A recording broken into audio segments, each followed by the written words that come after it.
रीवा में आज नवागत पुलिस अधीक्षक शैलेंद्र सिंह चौहान द्वारा पद ग्रहण किया गया। पदभार ग्रहण करने के बाद नवागत पुलिस अधीक्षक द्वारा मीडिया से रूबरू होते हुए रीवा सहित जिले में महिला सुरक्षा पर विशेष ध्यान देने व अवैध नशे के कारोबार पर भी सख्ती के साथ अंकुश लगाने की बात कही गई। नवागत पुलिस अधीक्षक जिले में कानून व्यवस्था बनाए रखने व संवेदनशील क्षेत्रों में लगातार गश्त के माध्यम से अपराध पर अंकुश लगाने की बात पर भी जोर दे रहे थे। मीडिया से रूबरू होकर नवागत पुलिस अधीक्षक रीवा शैलेंद्र सिंह चौहान द्वारा और क्या कहा गया, देखिए हमारे रीवा संवाददाता इजराइल खान की ये विशेष रिपोर्ट। देखिए, मैं शैलेंद्र सिंह चौहान मूलतः यूपी को बिलोंग करता हूँ और मैंने ग्रेजुएशन जो है वो इंजीनियरिंग में की है। उसके उपरांत मैंने प्राइवेट सेक्टर में जॉब करने के बाद यूपीएससी की तैयारी की थी, जिसमें भारतीय पुलिस सेवा का चयन होने के बाद छिंदवाड़ा और उज्जैन, दतिया, शाजापुर, खरगोन, भोपाल नॉर्थ, भिंड, मुरैना और उसके बाद ग्वालियर में एज कमांडेंट में अभी वर्तमान में पदस्थ था, जहां से अभी हाल में ही स्थानांतरित होकर यहाँ पे आज मैंने रीवा में पुलिस अधीक्षक का पदभार ग्रहण किया है। सर, रीवा के बारे में क्या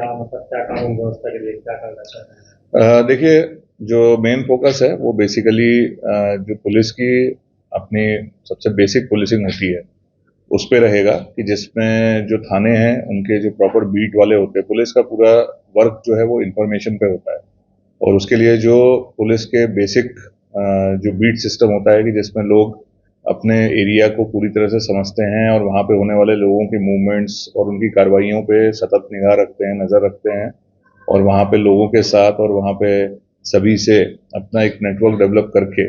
उसके आधार पे वहाँ पे ये कोशिश करते हैं कि किसी प्रकार का कोई अपराध पहले तो घटित ना हो और यदि घटित होता है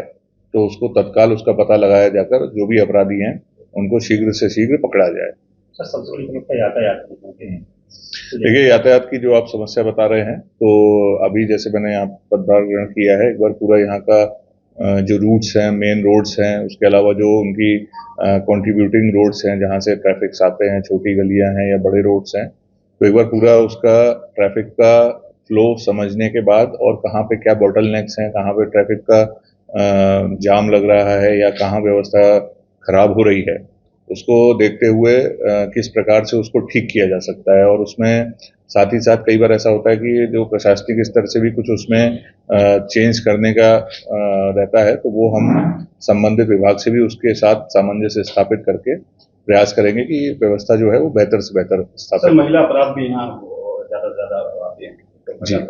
जैसे महिला अपराध है या जो हमारा नाबालिग बच्चे बच्चियों से संबंधित अपराध होते हैं या फिर जो हमारे SC ST से रिलेटेड क्राइम जो होते हैं, ये सभी हमारे उसमें रहेंगे प्रायोरिटी में और हम प्रयास करेंगे कि आप सभी लोगों के साथ और आपके माध्यम से जो यहाँ की जनता है उनको भी हम लोग अपने साथ इसमें इन्वॉल्व करना चाहेंगे, क्योंकि बहुत से अपराध ऐसे हैं कि जो लोगों में जागरूकता लाने के उपरांत ही हम उसमें किसी प्रकार की जो कमी है उसको ला सकते हैं। सर, यहाँ थाना स्तर पे जो ग्रामीण क्षेत्र के थाना स्तर वहाँ निरीक्षण अधिकारियों के कार्यालय में काफी भीड़ होती है, तो इसको कैसे सुधार करेंगे कि वही स्तर से वहाँ काम हो जाए उनका? देखिए, प्रयास करेंगे कि जो हमारे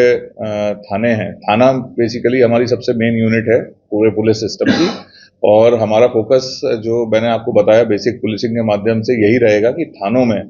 जो भी फरियादी आते हैं और जिनकी भी ऐसी शिकायतें हैं कि जो थाना स्तर पर जिसको एड्रेस किया जा सकता है और जो होनी चाहिए, तो उसमें भी हमारा फोकस रहेगा कि वो वहीं के वहीं उसका निराकरण हो जाए। यदि उसके उपरांत सारी प्रक्रिया करने के बाद यदि फरियादी संतुष्ट नहीं होता है और वरिष्ठ कार्यालय आता है तो अलग बात है, बट यदि उसकी कोई कार्यवाही ऐसी थी जो अपेक्षित थी और जो थाने पर संभावित थी और यदि नहीं हुई है तो फिर उसमें प्रॉपर जांच करके कार्रवाई की जाएगी कि ये इसका यहाँ पे आना किस वजह से हुआ है। मेडिकल नशा काफी चैलेंज है पुलिस के लिए, क्योंकि नाबालिग भी इन्वॉल्व रहते हैं, महिलाएं भी इन्वॉल्व रहती हैं, इसको कैसे? देखिए, बिल्कुल आपने जो नशे के बारे में समस्या बताई है, नशा न केवल अपने आप में एक समस्या है बल्कि अन्य कई समस्याओं की भी जड़ है। और बहुत सी जगहों पे हम लोगों ने ये देखा है कि जो नशा करने वाले होते हैं फिर वो नशे के अपने उसके प्रबंध के लिए या उसके नशे के उसमें असर में वो कई बार कई अन्य अपराधों को भी अंजाम देते हैं। तो बिल्कुल हमारा इसमें भी फोकस रहेगा और इस एरिया में जैसा आप सभी से मुझे चर्चा के माध्यम से भी पता चला और यहाँ का जो हम लोगों की पुलिसिंग उसमें भी हम लोग को इन्फॉर्मेशन है कि यहाँ पे नशे का एक डिफरेंट टाइप का नशा जो है जिसका यहाँ पे स्पेसिफिकली यूसेज होता है, तो उसका भी हम लोग अपना पता लगा कर कि वो कैसे सप्लाई होता है और उसकी जड़ में जाकर कि कहाँ से वो किस तरह से हो रहा है सप्लाई, और प्रयास करेंगे कि उसमें स्टर्न कार्रवाई करें कि जिससे कोशिश तो यही रहेगी कि वो पूरी तरह यहाँ से समाप्त हो जाए। बाकी अब हम प्रयास करके देखेंगे कि कितना हम उस पर सफल होते हैं। तो फरियादों में 181 में ज़्यादा शिकायतें होती हैं, उसका कैसे समाधान? देखिए, समस्याएं चाहे वो 181 में लगें, चाहे वो हमारे पास आए या वो किसी वरिष्ठ कार्यालय जाए, हम सभी समस्याओं को गंभीरता से लेंगे। अकेले ऐसा नहीं है कि सिर्फ 181 को लेंगे, सभी समस्याओं को लेंगे। और कई बार ऐसा होता है, आपने भी देखा होगा कि वही समस्या जो है वो अलग अलग जगह हमें दिखती है। मेरे पास भी आती है एज एसपी और फिर हमारे वरिष्ठ अधिकारियों के पास भी जाती है, वही फरियादी 181 पे भी लगाता है। तो हमारा प्रयास यही रहेगा कि हम हर शिकायत को गंभीरता से, निश्चित रूप से 181 हमारी प्रायोरिटी में रहेगा,